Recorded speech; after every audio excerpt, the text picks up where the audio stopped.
अच्छा पिले आम आज बॉन्ड पारामीटर आउ गोटे आड्रेस देखा से बॉन्ड ऑर्डर। बॉन्ड ऑर्डर कौन ना in the Lewis description of covalent bond आम लुईसर कोवैलेंट बॉन्डर डिस्क्रिप्शन को लक्ष्य कले जापर बा लुईस कोवैलेंट बॉन्ड डिस्क्रिप्शन रे the bond order is given by the number of bond between the two atoms in A molecule. अच्छा लुईस जे केवल आमर ही मॉलिक्यूल स्ट्रक्चर बा पिक्चर आमको देते से पिक्चर रे आम कौन करवा बॉन्ड ऑर्डर फाइंड करवा। तेणु से कह से कथा से कहे आमर जो कोवैलेंट बॉन्ड लुईस डिस्क्रिप्शन जो कोवैलेंट बॉन्डर जो पिक्चर अच्छी से कौन ना the bond order is given by the number of bond between the two atoms in a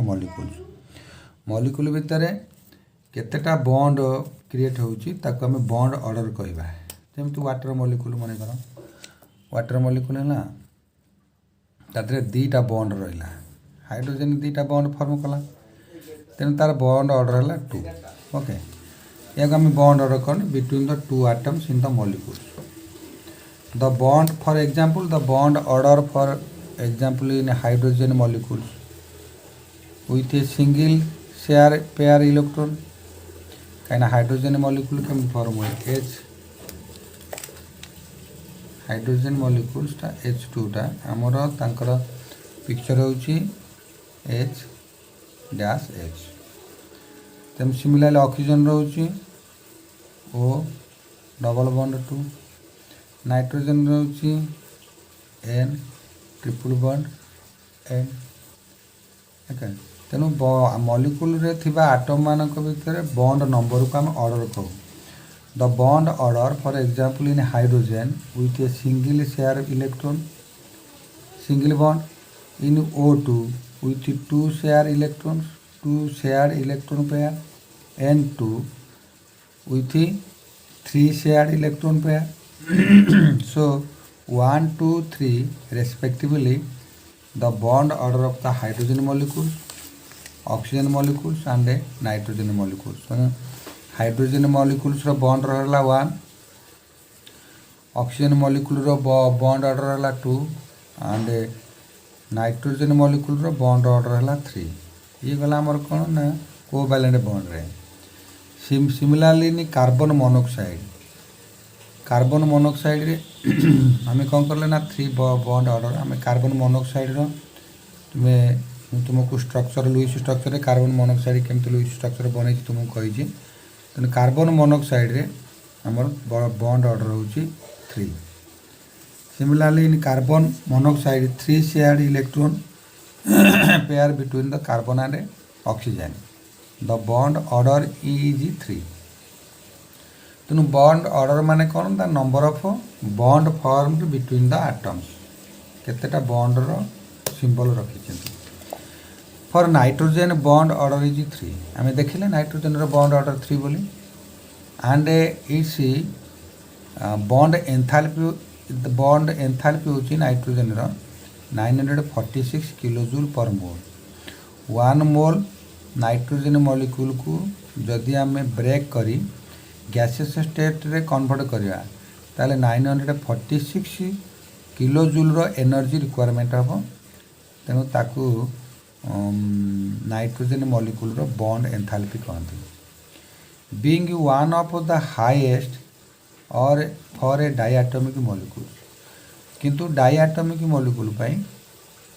being one of the highest for a diatomic molecule diatomic molecules माने दीटा atom रे तैयारी होता मॉलिक्यूल को डायटोमिक मॉलिक्यूल्स कहते so being one of the highest for a diatomic molecule. तापर देख isoelectronic molecules जो molecule रे एका प्रकार आटम थिबे आज example hydrogen molecule oxygen molecule nitrogen molecule fluorine molecule एमाने होचंते isoelectronic molecules and ions से माने मॉलिक्यूल्स हो पारंती से माने आयन भी हो पारंती। तेणु isoelectronic molecules and ion have identical bond order ସେମାନଙ୍କର ବଣ୍ଡ ଅର୍ଡ଼ର ଏକା ସଂଖ୍ୟାରେ ବା ନମ୍ବର ଅଫ୍ ବଣ୍ଡ ଅର୍ଡ଼ର ଏକା ଥିବ। ଫର୍ ଏକ୍ଜାମ୍ପଲ୍ ଫ୍ଲୋରିନ୍ର F2 bond order 2 and oxygen ମଲିକ୍ୟୁଲ୍ର ଆୟନ୍ ଅକ୍ସିଜେନ୍ ଏଇଟା ଯେଉଁ O2 2 ମାଇନସ୍ ଏଇଟାକୁ ବୁଝିବ ଯେ ଅକ୍ସିଜେନ୍ ମଲିକ୍ୟୁଲ୍ ଆୟନର bond order 2 and have bond order 1 N2 CO2 NO2 have bond order 3 oxygen Madhya bond order 2 fluorine Madhya bond order 2 किंतु nitrogen molecules carbon monoxide आउ nitrous oxide have bond order 3 okay पिले अच्छा तेणु हाँ यहाँ भूल है जे फ्लोरिन बॉन्ड ऑर्डर हूँ 1 पिले फ्लोरिन अच्छा आम बर्तमान तुमको बॉन्ड ऑर्डर कथा मुझे देखेदेवी देख F2 मॉलिक्यूल्स F2 अच्छा F2 मॉलिक्यूल्स आम F2 मॉलिक्यूल्स स्ट्रक्चर देखा ताले F2 मॉलिक्यूल वैलेंस इलेक्ट्रॉन संख्या केते ना hydrogen helium lithium beryllium boron carbon nitrogen oxygen fluorine हूँ केते 9 नंबर रे तेणु वैलेंस इलेक्ट्रॉन है 2 × 7 = 14 वैलेंस इलेक्ट्रॉन है 14 तेणु F आउ F भितर गोटे सिंगल बॉन्ड कर स्ट्रक्चर करवा अच्छा बर्तमान तो 14टा इलेक्ट्रॉन आम इस्तेमाल करवा तेणु बर्तमान ये जो गोटे बॉन्ड कले 2टा पेयर इलेक्ट्रॉन रहा तेणु आम 6टा दबा 6टा देले अच्छा बर्तमान या 6टा दबा कारण ये गोटे बॉन्ड पर 2टा इलेक्ट्रॉन 6 6 6 12 2 14 तार 14टा इलेक्ट्रॉन ये यूज हो गला ताल ये सिंगल बॉन्ड निश्चय कर F minus F single bond F dash F है सिंगल बॉन्ड तार F2 मॉलिक्यूल बॉन्ड ऑर्डर है 1 मुझे भूल कही 2 बोली बॉन्ड रहा 1 अच्छा बर्तमान देखा O2 molecules O2 2 minus molecules आम बर्तमान वैलेंस इलेक्ट्रॉन देखा वैलेंस इलेक्ट्रॉन हूँ ऑक्सीजन 6टा जेहेतु आटम नंबर 8 फ्लोरीन पूर्वर ऑक्सीजन फ्लोरीन तेणु बॉन्ड ऑर्डर तार सत यार वैलेंस इलेक्ट्रॉन हूँ 6 तो 2 अच्छी माने 2 × 6 तेणु 2 चार्ज क्यारी करके माने आउ 2टा इलेक्ट्रॉन तुम्हें प्लस कर तेणु 6 2 × 12 to 14 तेणु 14टा इलेक्ट्रॉन रे सॉरी तुम 14टा इलेक्ट्रॉन को बर्तमान आउ थे कहीदे सुन oxygen O2 2 minus bond order जानापी आम प्रथम स्ट्रक्चर बनवा लुईस स्ट्रक्चर जहाँ कहते तेणु लुईस स्ट्रक्चर जाना ड्र करने पूर्व तुम्हें वैलेंस इलेक्ट्रॉन देख तेणु ऑक्सीजन वैलेंस इलेक्ट्रॉन हूँ 6 जेहेतु 2 लिखाई 2 × 6 कर 2 चार्ज पाइका +2 2टा आउ इलेक्ट्रॉन ऐड कर कारण 2टा इलेक्ट्रॉन से रिसीव कर तेणु 14 है ये 14टा इलेक्ट्रॉन को आम कौन करवा बॉन्ड करवा स्ट्रक्चर बनवा 2 ऑक्सीजन तेणु सिंगल बॉन्ड करके प्रथम जॉइन कर कौन कर ऑक्टेट कर तेणु 6टा इलेक्ट्रॉन से ऑक्टेट होगा ये सेमती 6टा इलेक्ट्रॉन से ऑक्टेट होगा तेणु ये जो सिंगल बॉन्ड रहा ये 6 6 12 ये 2 14 तेणु यार 14टा इलेक्ट्रॉन यूज होगा तेणु तार स्ट्रक्चर है कौन ना यहीटा है तार कौन ना O2 माइनस 2 माइनस स्ट्रक्चर तेणु को केतटा बॉन्ड ऑर्डर है गोटे एठी से कथा से कहूँ जे and a bond order is 1 तेणु nitrogen carbon monoxide and A nitrous oxide have bond order 3 अच्छा पे तुमको मु नाइट्रस ऑक्साइड बॉन्ड ऑर्डर 3 केमती है तुमको शिखा देख नाइट्रोजन यहाँ सब तुम जान nitrogen molecules bond order 3 carbon monoxide bond order 3 nitrous oxide bond order 3 केमती है तुमको देखा अच्छा ये नाइट्रस ऑक्साइड NO2 प्लस आम बर्तमान वैलेंस इलेक्ट्रॉन यही मॉलिक्यूल वैलेंस इलेक्ट्रॉन कैलकुलेशन करवा नाइट्रोजन वैलेंस इलेक्ट्रॉन पे हूँ 5 लिख प्लस साइन दियो ता सहित ऑक्सीजन अच्छी ऑक्सीजन वैलेंस इलेक्ट्रॉन हूँ 6 2टा ऑक्सीजन थी 2 × 6 कर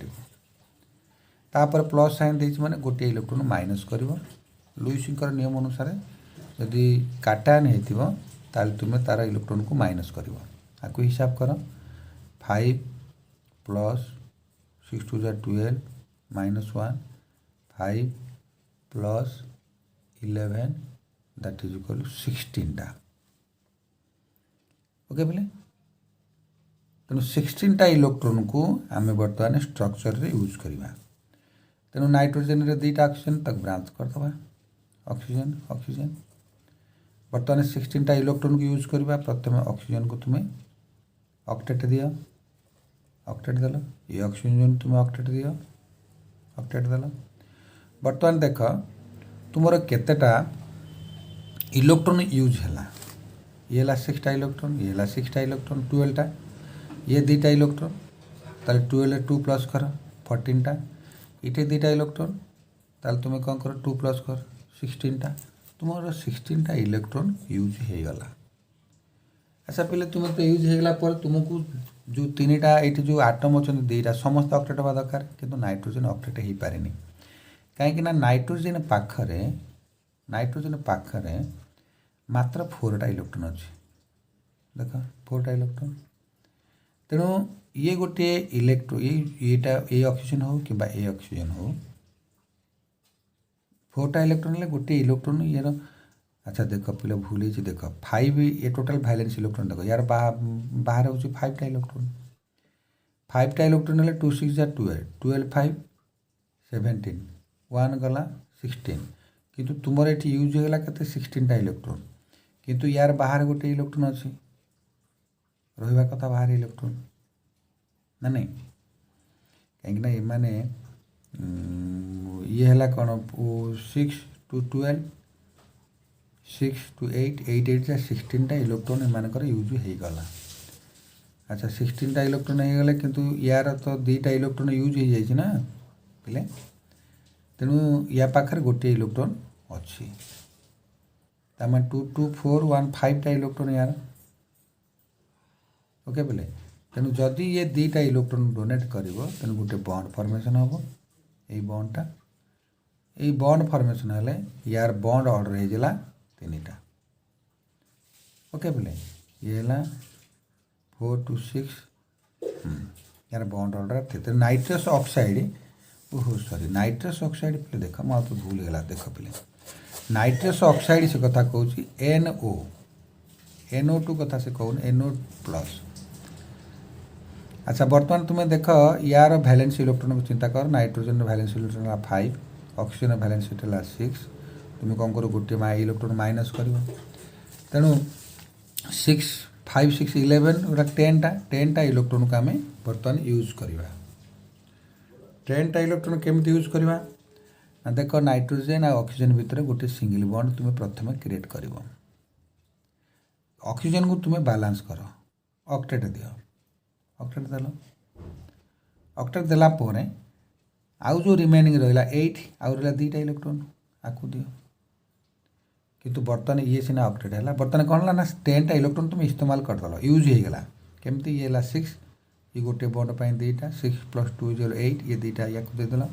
10टा ऑक्सीजन बॉन्डेड हो गई किंतु ये जो नाइट्रोजेनटा बॉन्डेड है तेणु ये ऑक्सीजन कौन कर तार किसी क्षति हेनी जोटा बॉन्ड ये कर ये जो 2टा पेयर ऑक्सीजन कौन करेंगे ये 2टा बॉन्ड तैयारी करेंगे अच्छा बर्तमान कौन है ना nitrogen double bond triple bond oxygen 2 molecules बर्तमान देख ये गोटे लुईस स्ट्रक्चर कंप्लीट है तेणु लुईस स्ट्रक्चर कंप्लीट है 3 3 6 2 2 4 2 6 2 8 2 10 ओके तेणु से कहला नाइट्रस ऑक्साइड रो बॉन्ड ऑर्डर हूँ 3 ओके 3टा बॉन्ड अच्छे a general correlation useful for understanding the stability of molecules correlation माने ये जो बॉन्ड गुड़ाक एमान भितर जो तैयारी करिसेंती एटा को से माने कोरिलेशन बोले कहती कोरिलेशन माने इच अदर जदि कार्बन सहित ऑक्सीजन मिसुची कार्बन मोनोक्साइड मॉलिक्यूल तैयारी करुची तांकर कार्बन और ऑक्सीजन भीतर जो रिलेशन तो को रिलेशन कहते ये जनरल को रिलेशन यूजफुल आम को रिलेशन केमिति आइडेंटिफाई करुचे ना बॉन्ड ऑर्डर रू बॉन्ड ऑर्डर जेते को रिलेशन स्ट्रेंथ सेते को relation useful for understanding the stability of molecules molecule केते स्टेबल मॉलिक्यूल स्टेबल कहले आम कौन बुझुचे ना जिते मॉलिक्यूल स्टेबल हम बॉन्ड एंथाल्पी तार सेते अधिका रहिबो बॉन्ड एंथाल्पी जार अधिका आम जानवा जे से बहुत most stability molecules stable molecules एटा अच्छा is that with increasing in bond order bond enthalpy increases जदि बॉन्ड ऑर्डर बढ़िला ताले बॉन्ड एंथाल्पी बढ़िबो केमिति ना मन कर नाइट्रोजन रे 3टा बॉन्ड नाइट्रोजन मोनोक्साइड रे 3टा बॉन्ड तेणु नाइट्रोजन ऑक्साइड को गोटे गोटे बॉन्ड को जदि आम ब्रेक करने डिफरेंट एंथाल्पी आवश्यकता पड़ो तो निश्चिंत इंक्रीजिंग में बॉन्ड एंथाल्पी इंक्रीज कर बॉन्ड ऑर्डर जदि इंक्रीज कला बॉन्ड एंथाल्पी इंक्रीज कर and bond length decreases bond length decrease कर सुन पे बॉन्ड लेंथ केमती डिक्रीज कराए बॉन्ड लेंथ आम क्या कहे ना the distance between the two nucleus तेणु attraction force of attraction nuclear force of attraction जब इनक्रीज कला तार बॉन्ड लेंथ डिक्रीज कर बुझे पे तेणु बॉन्ड लेंथ जो बॉन्डर पारामीटर बॉन्ड लेंथ डिक्रीज कर कारण कौन ना एंथाल्पी इनक्रीज करुच्ची ना बॉन्ड ऑर्डर इनक्रीज कले फोर्स ऑफ अट्राक्शन आम बॉन्ड लेंथ क्या डिस्टेंस ऑफ न्यूक्लियस तुम्हें तुमको मुझे गोटे आइडिया दूसरी जिते आम कौन से एक पीरियड टेबल ऑर्डर जाते से कौन करते ना आटमर रेडियस कमी कमी जाए कहीं force of molecular force of attraction बहुत बढ़ी जाए तो सेमती बॉन्ड ऑर्डर जो बढ़ मॉलिक्यूलर स्टेबिलिटी तो बढ़ बॉन्ड एंथाल्पी बढ़ किंतु बॉन्ड लेंथ डिक्रीज कर कहीं force of attraction between the atoms increase कर ओके बोले यहाँ को ध्यान रखी पड़ो ओके थैंक यू तापर आम देखा रिजोनेंस स्ट्रक्चर ओके।